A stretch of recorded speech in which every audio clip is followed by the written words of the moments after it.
Psychic Focus at psychicfocus.blogspot.com, and today's reading was pretty interesting because I had never heard of this before, or at least thought of it in this way.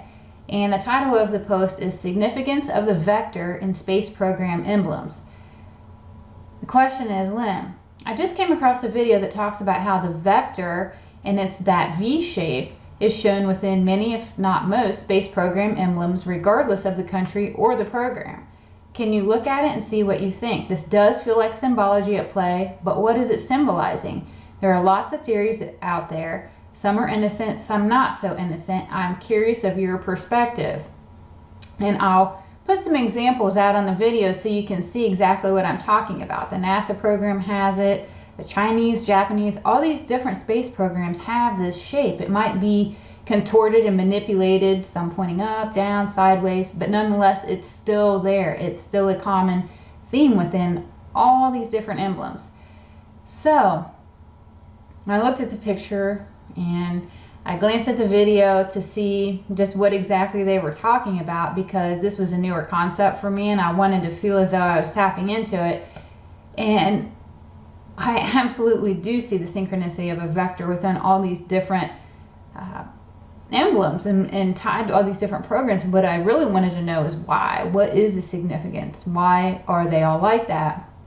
And so when I was tuned into it and I thought about it, something came to me that I needed to look at a map or flag or the emblem for the United Nations. Something just nagged at me. So I pulled it up and I looked at it. Lo and behold, the whole perimeter of this map is outlined with vectors. And, you know, they say that it's supposed to be symbolic of a tree branch or all these other things. I don't get it really had anything to do with it.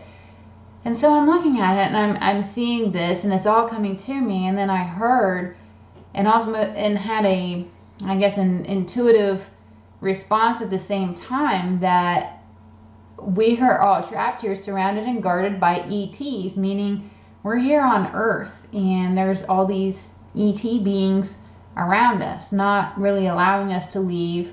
I wouldn't say they're malicious or trying to cause harm, but nonetheless, they're very, very much there outside the Earth's firmament. And to clarify, these vectors, they're symbols for the ET crafts that are around Earth always, sometimes closer than others, but regardless still there. I get that the governments know that it's true, but again, they hide the truth in plain sight. So all these different space programs, and NASA, and all these different countries, even the United Nations, is acknowledging through these vectors and their emblems that they know this stuff exists outside of our periphery. Nonetheless, it's still there. So the next question I had, which I'm sure you do too, who are they and what are they doing? Why are they hanging out? Why are they taking such an interest in us? And in my mind, I was set up to see the avians. I don't know why. I just felt like they would be the ones there. They're the ones that we hear a lot about. So I was really surprised to see that in reality, it was the dog ETs that I talk about from Sirius all the time. And they were banned from Earth a long time ago when they had the battle between Enlil and Enki. And it looks like they're out there guarding at a distance. And it's true that avians, Palladians, sadly the Archons, who are the evil beings related to the reptilians, are all out there. But these vectors feel as though they're more related to these dog ETs from Sirius. And they all look to be far at orbit. They're living in tolerance of one another, waiting on the moment, actually waiting on disclosure to happen when they can come to the ground. And this symbol on the emblems looks like a subtle disclosure without actually verbalizing disclosure itself. So the next thing that I wanted to know is, when is disclosure going to happen? So the truth is in plain sight. We're acknowledging that they're out there. Other countries know they're out there. It's like everybody in the know knows that they're out there, but then there's everybody else who doesn't. And so I get that it's slowly happening, and a lot of us know and feel that. But the interesting thing that I got was, even though it isn't in the media, I get that disclosure to some extent is in the collective consciousness.